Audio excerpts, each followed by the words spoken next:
Hey everyone, tired of ads interrupting your chats on the Chai app?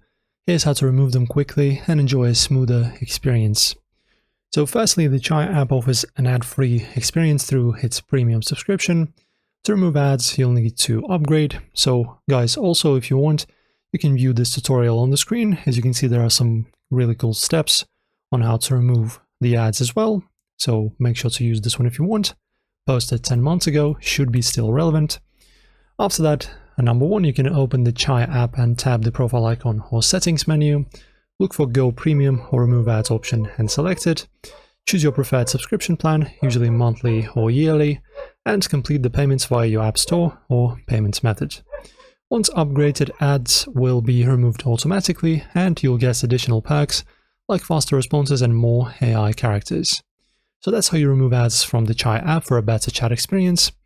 Guys, if you enjoyed the video, make sure to support us by liking the video and subscribing. Leave a comment if you wish as well, and I will see you soon in the next video.